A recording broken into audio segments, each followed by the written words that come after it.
बिस्मिल्लाहिर्रहमानिर्रहीम अस्सलाम वालेकुम जनाब। स्टोरी मैंने एक ही शेयर करनी है और स्टोरी यही है कि मुबारक हो पाकिस्तानियों, बहुत बड़ी खुशखबरी आ रही है इंशाअल्लाह। बताऊंगा, पूरा बताऊंगा। असल में मसला ये है, मुझे एक बीमारी है और बीमारी ये है कि जब तक मैं कोई बहुत सारी चीज़ों को कंफर्म न कर लूँ, भले वो लेट हो जाए, मैं तब तक आगे नहीं पहुँचाता। बस ठीक है ना। मुझे बहुत सारे दोस्त कह रहे होते हैं जनाब वो फ़लाँ पे वीडियो आ गई, वो उनकी वीडियो आ गई, जी आपकी वीडियो क्यों लेट हो गई, जनाब ये कैसे हो गया। भाई मैंने बहुत सारे सोर्सेस को कंसल्ट करना होता है, ठीक, तब उसके बाद मैं आप तक पहुंचाता हूं। इंसान की इज़्ज़त अपने हाथ में होती है, बाकी तो आपको पता है गलती, इंसान ख़ता का पुतला है, गलती हो जाती है। सहाफ़ियों की क्या मतलब, वो बाहर BBC CNN इस किस्म की भी वो स्टोरीज़ बाउंस हो जाती हैं, लेकिन अपनी तरफ से तो कोशिश पूरी करनी चाहिए ना। तो इस वजह से आपके एतमाद का बहुत शुक्रिया कि आप एतमाद करते हैं, इतनी मोहब्बत करते हैं। वैसे भी इस्लामाबाद के मौसम ज़रा आपने देख लिया, वो ठंड पड़ गई है, ठीक है ना, ज़रा ठंड महसूस होने लगी मुझे, तो मैंने भी गर्म कपड़े निकाल लिए। तो इसी तरीके से यहाँ तो इस्लामाबाद का मौसम, वैसे सियासी मौसम बड़ा गर्म है जी बिल्कुल, लेकिन इनको शायद सर्दी नहीं लगती, इनके पर बहुत गर्मी पड़ रही है। लेकिन उन इलाकों के लोग, वो जो सैलाब मुतासरीन है, उनको यकीन कीजिए बड़ी सर्दी लगती है, ठीक है। उनकी सर्दियां आ गई हैं और उनके यहाँ, और दूसरी बात ये है कि वो बग़ैर छत के बैठे हैं। और इस मैं बहुत ममनून हूँ भाई, मैं अल्लाह ताला की करम नवाजी और आपके तावन का बहुत ही ममनून हूँ कि जो कांस्टेंटली, कुछ लोग तो यकीन कीजिए कांस्टेंटली वो ख़ुद पूछ लेते हैं नकवी साहब कितनी किस चीज़ की कमी आ रही है। बहुत सारे दोस्त मैसेज कर रहे हैं नकवी साहब आप सिंध में भी आए ना, आप यहाँ पर। भाई मेरा बस चले, आप यकीन करें मैं पूरे पाकिस्तान में हूँ, लेकिन जिस इलाके को हमने एक टारगेट किया है ना, और जिस इलाके पे कंसंट्रेट किया है, दुनिया गवाही देगी इंशाअल्लाह। जाइए वहाँ पे इंटरव्यू कीजिए कि ZN न्यूज़ की टीम ने किस तरह से काम किया है। हमने तकरीबन को 2 दर्जन से ज़्यादा देहातों को कवर किया, अल्हम्दुलिल्लाह। ऐसा काम किया है कि मैंने कभी ये चैलेंज के अल्फाज नहीं इस्तेमाल किए, लेकिन इसके लिए मैं इंशाअल्लाह बबांगे दौल कर सकता हूँ, और यही आपका एतमाद है। मैं, आप यकीन कीजिए, अपने यूथियों का बड़ा शुक्रगुजार हूँ भाई, उन्होंने बड़ी अप्रिसिएशन दिया। हालांकि अनएक्सपेक्टेडली मैं सोच नहीं रहा था कि ना आप ठीक काम कर रहे हो तो फिर ऐसा भी होता है। ये नंबर डिस्प्ले हो रहा है जनाब, और इसी तरीके से इंशाअल्लाह जिन इलाकों पे कंसंट्रेट किए, मैं अल्टीमेट एंड तक जाऊंगा इंशाअल्लाह, अल्टीमेट लॉजिकल कंक्लूजन तक उनको इंशाअल्लाह हमारी तरफ से जितना कुछ हम कर सकते हैं उस तरीके से बहुत नवाजिश। आ जाए जनाब, आप कहेंगे जी खुशखबरी, तो खैर ये भी खुशखबरी है कि कल आपने देखा कि वज़ीर ख़ज़ाना जनाब इसाक डार साहब ने ये भी कहा कि हम सूद फ्री निज़ाम इंशाअल्लाह ला रहे हैं। एक आपको याद है फेडरल शरीयत कोर्ट ने फ़ैसला दिया था, और वही साहब थे जिनको बाद में शहीद किया गया मुस्कानज़ई साहब, ठीक है ना, जस्टिस मुस्कानज़ई। उन्होंने जो है ना नूर मोहम्मद मुस्कानज़ई, मस्जिद में नमाज़ पढ़ते हुए उनको शहीद किया गया। बहुत सारे लोगों का ख्याल है कि उनकी शहादत के पीछे यही फ़ैसला था। अच्छा, तो वो हालांकि जो कंटेनरों पे चढ़ चढ़ के रियासत मदीना के दावे करते हैं ना, वो उनकी गवर्नमेंट उनको बार बार कह रही थी जनाब आप इस फैसले को पार्लियामेंट पे छोड़ दीजिए, ठीक है ना, उनको एतराज़ था इस पर, लेकिन फिर भी वो फैसला आ गया। फिर ये गवर्नमेंट चेंज हो गई, स्टेट बैंक ऑफ पाकिस्तान और नेशनल बैंक और निजी बैंक चले गए सुप्रीम कोर्ट में उस फैसले के ख़िलाफ़। कल एक खुशखबरी सुनाई है इसाक डार साहब ने, उन्होंने कहा है कि जनाब कि वो अपीलें फेडरल गवर्नमेंट वापस ले रही है, वो अपीलें स्टेट बैंक वापस ले रहा है, नेशनल बैंक वापस ले रहा है। हमने स्टेट बैंक के साथ मुशावरत की है, हम वो अपीलें वापस, यानी कि मुल्क में सूद फ्री, ठीक है ना, सूद फ्री, एक इंटरेस्ट फ्री एक निज़ाम ला रहे हैं, और ये आए तो बहुत बहुत अच्छी बात है। अच्छा, वो बहुत ज़बरदस्त फ़ैसला था, जिसने पढ़ा वो मेरी गवाही देगा। बहुत ही आर्गूमेंटेटिव अंदाज में, और वैसे भी आर्गूमेंटेटिव अंदाज में क्यों ना हो, कि जो फ़ैसला कुरान और हदीस के मुताबिक हो तो वो डेफिनेटली वो लॉजिकल तो होगा, इसमें तो कोई ऐसी शक नहीं है। लेकिन अब उसके ख़िलाफ़ जो अपीलें हैं, अब मैं ये सोच रहा था कि अगर ये इस तरह का काम इमरान खान की हुकूमत ने किया होता तो वो पता नहीं उनका सोशल मीडिया उनको क्या मुजाहिद आज़म और पता नहीं नबी तक डिक्लेयर कर चुका होता। अब भी वो नबी उसको नाउज़ुबिल्लाह डिक्लेयर कर चुके हैं, ठीक है। लेकिन कल से कोई खबर ही कोई, बस वो एक खबर आई और गई, और जनाब उसमें मतलब वो ऐसा कोई मरा मुक्का मीडिया है नून लीग का भी, हुकूमत का भी, इतनी बड़ी खुशखबरी और वो वैसे ही हवा में उड़ गई। खैर ये तो इसको तो छोड़ दीजिए। यहाँ पे हालत ये है कि यूथ ये बैठे हुए हैं और वो बैठे हैं हर एक इस्लामाबाद से बाहर पिंडी शिंडी की सड़कें ब्लॉक करके। मैंने कल भी कहा था कि ये ऐसा क्यों है, क्या रियासत इसमें बेबस है या रियासत शरीक जुर्म है? मेरे मुताबिक तो रियासत शरीक जुर्म है। चलो इस्लामाबाद पुलिस वहाँ नहीं जा सकती, पंजाब में रेंजर भी नहीं जा सकती, वहाँ पर रेंजर वजारत दाखिला के अंडर आती है, FC भी नहीं जा सकती, पाक फ़ौज को कहें तो वो भी नहीं जा सकती। क्या मसला क्या है, उनको क्यों नहीं उठाते?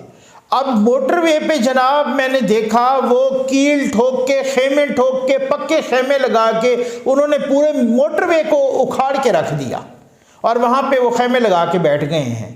तो ये जंगल का कानून है या क्या है? ये इधर को पाकिस्तान में कोई कानून है या कोई नहीं है? ये हालात हैं पाकिस्तान के। इसमें कौन बंदा इन्वेस्टमेंट करे, किस तरह की इन्वेस्टमेंट आए, किस तरह के इन्वेस्टर आए, इन हालात में क्या हो, कल तक की क्या खबर थी। अच्छा मैं आपको बड़ी एक मज़े की बात बताता हूँ। एक व्हाट्सएप पे कुछ चीज़ें चल रही हैं और बाकी भी सोशल मीडिया पे, वो बड़ी दिलचस्प हैं। उसको भी मैंने ज़ाहिर है आखिर वो कर मेरे बार बार भेज रहे हैं, हर चीज़ को पढ़ें, इसको देखें, ये क्या है। वो है बड़ी दिलचस्प सी तहरीर है।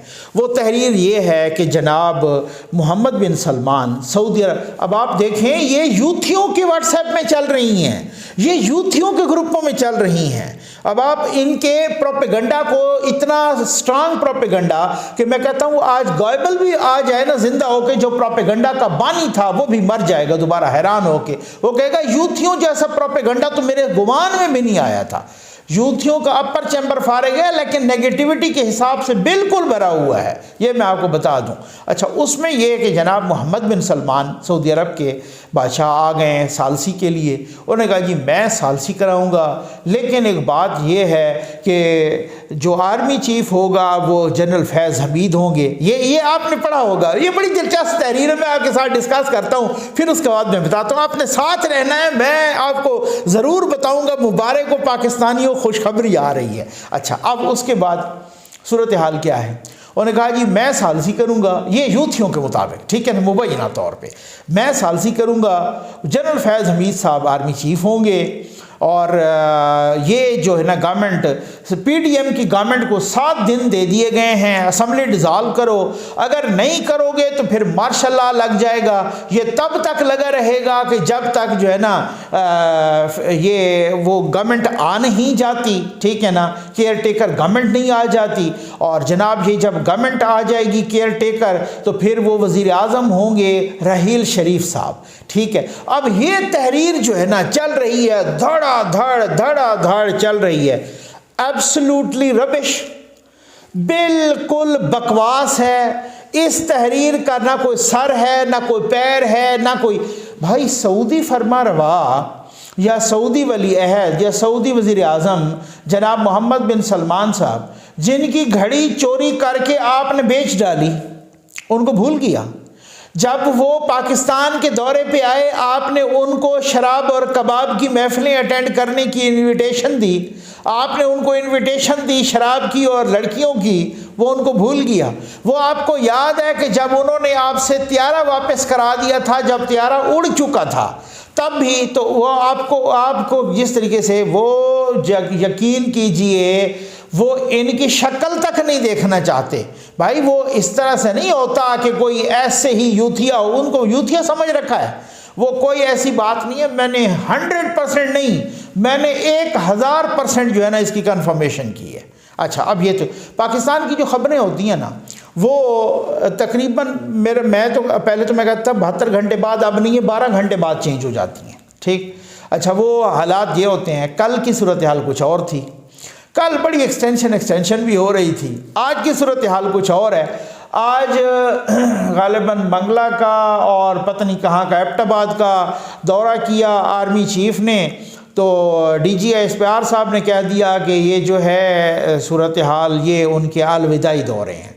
अब ये बहुत सारी वो जो रूमर्स थी, वो जो बहुत सारी इस तरह की अफवाहें थीं, जो ये परसेप्शन थी एक्सटेंशन की, वो और भी दम तोड़ गई है। आज फेडरल गवर्नमेंट ने नवाज़ शरीफ साहब को सफारती पासपोर्ट भी जारी कर दिया है। उससे ये भी है कि नवाज़ शरीफ साहब इसी साल वो कह रहे हैं कि जनाब नून लीग के सोर्सेज और गवर्नमेंट के कि जनाब वो वापस आएंगे। शहबाज शरीफ साहब ने वहाँ पर जो मीटिंग की है नवाज़ शरीफ साहब के साथ, अब वो सूरत हाल, अब मैं आपको एक बात बताऊं, मैं आपको बताने लगा हूँ बहुत कुछ, लेकिन ये कल की वीडियो में बता चुका हूँ। लेकिन बात ये है कि मैं साथ ये भी बताऊं, यूथियों की बकरी बैठने लगी है। बिल्कुल जनाब इत्मीनान रखें, ठीक। खुशखबरी क्या है? खुशखबरी ये नहीं, खुशखबरी ये है मेरे लिए कोई वो नहीं है। हम सहाफ़ी हैं, हम अपनी सहाफ़त हमने करनी होती है। गवर्नमेंट किसी की भी हो सहाफ़त, हाँ कोई गवर्नमेंट हर अपने अपने हवाले से बर्दाश्त की उसकी लिमिट होती है, हमने सहाफ़त करनी है। लेकिन मेरे लिए खुशखबरी ये है कि पाकिस्तान में इस्तेकाम आए, पाकिस्तान में सियासी इस्तेकाम आए, पाकिस्तान में माशी इस्तेकाम आए। कल मैंने कहा था कि वही लग रहा है, उन्हीं को लगाया जा रहा है जिन्होंने पिंकी की चोरी पकड़ी थी, ठीक हो गया ना। और ख़ान साहब को बताया था कि पिंकी हीरों की हार लेती है और ये आपके लिए अच्छा नहीं है, और ख़ान साहब ने उनको हटवा दिया था। समझ आ गया आपको? आज उसी चीज़ को मुर्तज़ा अली शाह साहब ने भी कंफर्म कर दिया है और कहा है कि जनाब चाहे किसी किस्म की लॉबी, मेरा सोर्स पक्के सोर्स से बात हुई है, चाहे किसी किस्म की लॉबी हो, चाहे किसी किस्म का शोर हो, चाहे किसी किस्म का इंतशार हो, चाहे कोई जितना उछल कूद कर ले, चाहे कोई जितनी बदमाशी कर ले, जो सीनियर मोस्ट है वही लगेगा। अब जो सीनियर मोस्ट है वही लगेगा। अब आप देखें ना, सीनियर मोस्ट तो तीन है ना, जनरल आसिम मुनीर साहब, और फिर उसके बाद हैं जनाब जनरल साहिर शमशाद मिर्ज़ा साहब, और उसके बाद हैं जनाब अज़हर अब्बास साहब, ठीक है ना। ये सीनियर मोस्ट हैं। तो ज़रा कुछ से बात करें तो कहते हैं यार अगर वो भी लगे, तो अब यूँ समझ लो कि यूथियों की बकरी बैठ गई। और मैंने आपको कल भी बताया था कि जो समरी है, मेरी मालूमात के मुताबिक जो समरी तैयार हो चुकी है या आ चुकी है या होनी है, मेरी मालूमात के मुताबिक, ठीक है, उसमें उनका नाम है ही कोई नहीं जिन पे बड़ा शोर मचा था। अब समझ आ गई आपको? ठीक हो गया ना। यानी खान साहब के बता रहे हैं कि खान साहब के कोच का नाम ही नहीं है उस समरी में, ठीक। और अब डट के बैठे हैं मियाँ साहब, वो कहते हैं बड़े जनाब मैसेजेस भी किए गए, बड़े धमकियां भी लगाई गई। आपको याद है बहुत बड़े बड़े जयद सहाफ़ियों के ज़रिए नेशनल मीडिया पर मार्शल की खबरें बहुत ही फैलाई गई कि जनाब मार्शल लग सकता है। मैंने आपको कहा था मार्शल का मुझे एक ही वजह सामने आ सकती है कि अगर जस्टिस काजी फैज़ ईसा जैसे जजों को फारिग करना हो, ठीक है ना।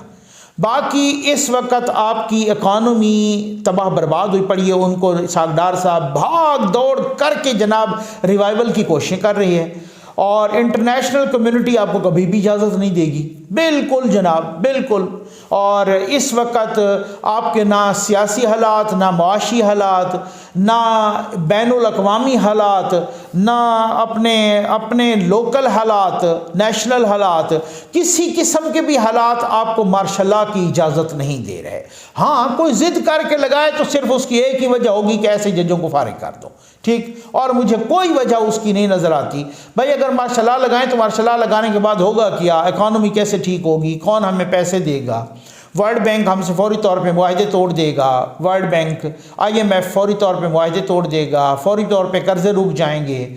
चाइना क्या कहेगा? बाकी कौन कहेगा? और अभी चाइना की तरफ दौरा हुआ, चाइना के वापसी दौरा भी एक्सपेक्टेड है, और मोहम्मद बिन सलमान साहब 21 को आ रहे हैं। तो क्या इसलिए आ रहे हैं कि आप कहें कि जनाब परसों मार्शल लगने वाला है और वो दौरा मनसूख कर दें और पाकिस्तान की इकानमी मज़ीद तबाह बर्बाद हो जाए? ऐसा नहीं है। इसी वजह से उन्होंने भी कहा है जनाब कि अदम इस्तेकाम नहीं होगा। अब इस मैं पता क्या है, ये वीडियो क्यों लेट हो जाती है? मुझे एक बीमारी है, मैं आपको बता दूं, और वो बीमारी ये है कि जब तक मैं 10 सोर्सेस से कंफर्म न कर लूं तब तक मैं कुछ नहीं बोलता इंशाअल्लाह, ठीक है ना। और वो सोर्सेस से मैंने 10 सोर्सेस से मैंने बहुत ही ऑथेंटिक सोर्सेस से कंफर्म किया है कि हालात बिल्कुल इंशाअल्लाह नॉर्मलाइजेशन की तरफ जा रहे हैं। सब कुछ अपने टाइम पे, अपने वक्त पे, सब कुछ ठीक सही सूरत हाल में। देखें, मैंने आपको ईमानदारी से बताना होता है। अब परसों कोई चीज़ नई निकल आती है, हम आपको बता देंगे। ये मेरी कोई प्रेडिक्शन नहीं होती, या मेरा कोई इस पे इसके बारे में जो है ना, वो कहते हैं ना जैसे पेशन गोई या शुरली नहीं होती। नहीं, जो बात करते हैं बहुत ही अथेंटिक सोर्सेज होते हैं। उन अथेंटिक सोर्सेज की बुनियाद, वो अथेंटिक सोर्सेज जब उनको खुद, लेकिन मुझे तकरीबन यकीन होता है कि चूंकि मैं किसी को धोखा नहीं देता, इस वजह से मुझे भी धोखा नहीं देते लोग। कुछ होते हैं जो कुछ छुपा जाते हैं, या कुछ ये टैली करके, और कुछ नहीं होता कसौटी खेल के, तो उस तरह की भी खबरें देते हैं। लेकिन कुछ लोग होते हैं बहुत ही अच्छी खबर देते हैं, और वो ही कहते हैं कि जनाब के बिल्कुल हालात इंशाअल्लाह नॉर्मलाइजेशन की तरफ जा रहे हैं। वही लगेंगे जो सीनियर मोस्ट होंगे, ठीक है। यूथियों की बकरी बैठने जा रही है, बिल्कुल इंतखाबात इस तरह से नहीं है कि जनाब ये फरवरी में, मार्च में या इस तरह से हो जाएं। बहुत कुछ यही सूरत हाल है, और ये अपॉइंटमेंट हुई, और ये समरी जो है ये अगले हफ्ते आ रही है, और बिल्कुल अपना वो अपॉइंटमेंट का ऐलान होने लगा है। और ऐलान के साथ ही जैसे ही ऐलान हुआ तो वहाँ यूथियों की सफ़ों में सफ़े मातम बिछ जानी है। बिल्कुल इसी तरह से है। अब ये उसके बाद मैंने कल भी कहा था कि ये जो क्वार्डन ऑफ करके बैठे हैं, या जो मोटरवे को ब्लॉक करके, या जीटी रोड को ब्लॉक करके, या इस तरीके से ये सूरत हाल, इनको क्यों नहीं उठा रही रियासत? रियासत बेबस नहीं होती। मैं मानता ही नहीं हूँ कि रियासत और रियासती इदारे बेबस हैं, बेबस नहीं होते। रियासत क्या शरीक जुर्म बन रही है, इनको क्यों नहीं उठा रही? बिल्कुल ऐसी बात है कि लोग कह रहे हैं कि जैसे ही ये अनाउंसमेंट हुई, सब कुछ everything will be finished automatically. बिल्कुल बिल्कुल, ये आप देख लीजिएगा। तो अब उसके बाद देखते हैं होता क्या है। अच्छे की उम्मीद रखनी चाहिए। मुझे तो यही पता चला है कि मैंने कहा आपको मैं मुबारक दूं, आपको मैं खुशखबरी सुनाऊं कि बिल्कुल इस्तेकाम, बिल्कुल इस्तेकाम इस तरीके से कि आज पहली दफ़ा, दौरे पहले भी कर रहे थे आर्मी चीफ, लेकिन आज पहली दफ़ा जनाब यही कहा गया कि ये अलविदाई दौरे हैं, ठीक है। और अलविदाई दौरों के साथ उधर से नवाज शरीफ साहब का सफारती पासपोर्ट, उधर से ये कहना, ये खबरें आना कि बिल्कुल फैसला हो चुका है। मियाँ साहब किसी धौंस में, किसी धमकी में, किसी ब्लैकमेलिंग में, किसी इधर उधर की रूमर्स में, किसी खबरों में, कभी नेशनल मीडिया पे मार्शल्लाह की धमकियां या खबरें, किसी चीज़ में धौंस धमकी में नहीं आए। और उन्होंने कहा है कि कुछ भी हो, डट के खड़े होना है, भले कुछ हो जाए, ठीक है ना, कर लें, जो कुछ भी किसी ने भी करना है कर लें, ठीक। अब उसके बाद सुना यही है कि जो भी कोई मुबैना तौर पे पैगाम को कोई भी ऐसे अनासर फैला रहे थे, वो उनकी उम्मीदें दम तोड़ रही हैं। और मेरे लिए खुशखबरी यही है कि इस्तेकाम आ रहा है अल्हम्दुलिल्लाह, और आना चाहिए सियासी इस्तेकाम भी, और मुआशी इस्तेकाम भी आना चाहिए। और पता है हर किसी को कि मुआशी और सियासी इस्तेकाम कौन ला सकता है। उम्मीद है आपको वीडियो पसंद आई होगी। आपका बहुत बहुत शुक्रिया।